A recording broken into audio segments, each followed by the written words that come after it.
अगर मुझे कोई प्यार करता तो आपको क्या प्रॉब्लम है, बट कम ही लोग करते हैं मुझे। दूसरी चीज़ ये कि देखिए मेरे इख्तलाफात मुखालफत थी MQM लंदन वाली टीम के साथ। इसमें काफ़ी लोग हैं जिसमें मुस्तफ़ा कमाल साहब हैं, रऊफ़ सिद्दीकी साहब हैं, गवर्नर साहब हैं, खालिद मकबूल सिद्दीकी साहब हैं और बहुत फैसल सब्ज़वारी साहब हैं। बहुत सारे ऐसे लोग हैं जो जिनसे मेरा बहुत अच्छा ताल्लुक़ रहा है। और MQM आज की जो है उससे तो वैसे ही मेरा ताल्लुक़ कंपैरेटिवली बहुत अच्छा है। मेरा MQM पाकिस्तान का कोई इख्तलाफ नहीं था, मेरे को लंदन का इख्तलाफ था, है और खुल के और रहेगा। और उस टाइम पे मैंने टेक ऑन भी किया। लेकिन जिन्होंने अच्छा काम किया, इन सब ने अच्छे काम भी किए हैं। तो जिसके अच्छे काम हो, आप वो अपना मुखालिफ ही क्यों ना, दुश्मन की ना हो। जो अच्छा काम करेगा उसकी तारीफ़ कर देंगे, जो नहीं करेगा ठोक देंगे उसको। तहरीक इंसाफ के चेयरमैन साहब की बात करेंगे तो दुनियावी और कानूनी तौर पे तो वो मुझे मज़ीद शिकंजों में फंसते हुए नज़र आ रहे हैं, फंस गए हैं और मज़ीद परेशानियाँ उनके लिए आगे बढ़ रही हैं। उनकी पार्टी के, उनके मौला जट लोगों के और उनके उन लोगों के भी जो चारों तरफ खेल रहे हैं, जो डबल एजेंट्स थी, ट्रिपल एजेंट्स हैं। मेरे और ख़ान साहब के इख्तलाफात जो उस वक्त भी थे, वो इनकलाब लाने का तरीका ये नहीं है कि आप अपने मुल्क और उसकी सलामती को और सालमियत को आग लगा दें। आप मौला जट लेके तोप बंदूकें और तमस्खर उड़ाने अपने शहीदों के चले जाएँ।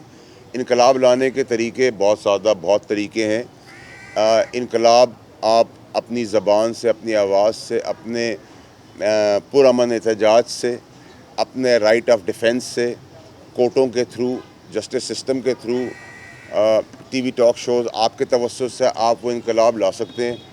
उसमें आपको जिस किस्म के लोग हैं, पॉलिटिकल लोग हैं, उनको भी आप एक्सपोज कर सकते हैं, बरहना कर सकते हैं।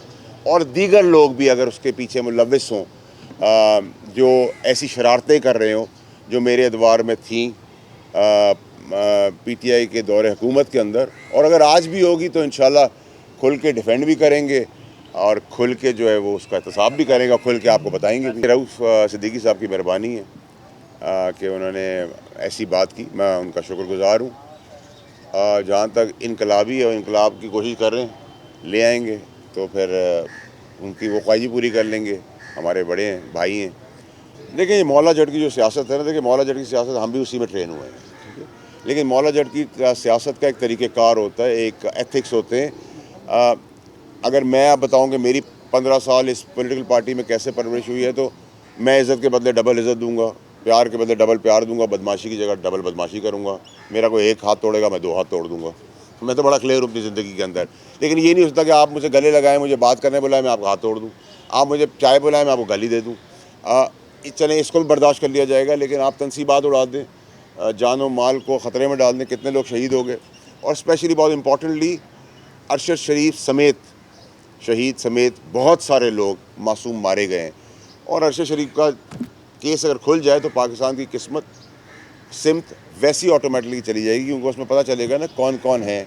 कुछ छुपे हुए हैं, कुछ ख़ास हैं, कुछ सियासी शख्सियात हैं, कौन सी पॉलिटिकल पार्टी है, किसको फ़ायदा हुआ, कौन आज भी छुपे बैठे हुए हैं। तो ज़रूरत आने पे खोल देंगे। तो उनकी क्वायरीज़ थी अपग्रेडेशन की और अपडेट करने की। पता नहीं, शायद उनको कोई क्रिमिनल रिकॉर्ड ढूंढना था या क्या था। लेकिन मेरा तो सुप्रीम कोर्ट से लेकर 2018 से सारी चीज़ें चल रही हैं, उसकी भी क्लैरिटी थी। लेकिन उसके बाद भी शायद कोई क्वायरी थी। आपको पता है, मोहब्बत तो मुझसे बहुत सारे लोग करते हैं। तो शायद सुबह सुबह मुझे रोज़े में बार बार बुला रहे हैं कि मैं सिगरेट कॉफ़ी के बगैर कुछ और कर बैठूँ, ब्रेकिंग कोई दे दूँ। तो वो ब्रेकिंग तो मैं दूंगा, 27 को दे दूंगा या 3 को दे दूंगा, दे तो दूंगा। ड्यूल नेशनैलिटी का रिकॉर्ड भी था, बाकी रिकॉर्ड इंटीरियर में सारे हैं ना, क्रिमिनल रिकॉर्ड भी है, ड्यूल नेशनैलिटी का। लेकिन माशाल्लाह से आज जाग जाएंगे।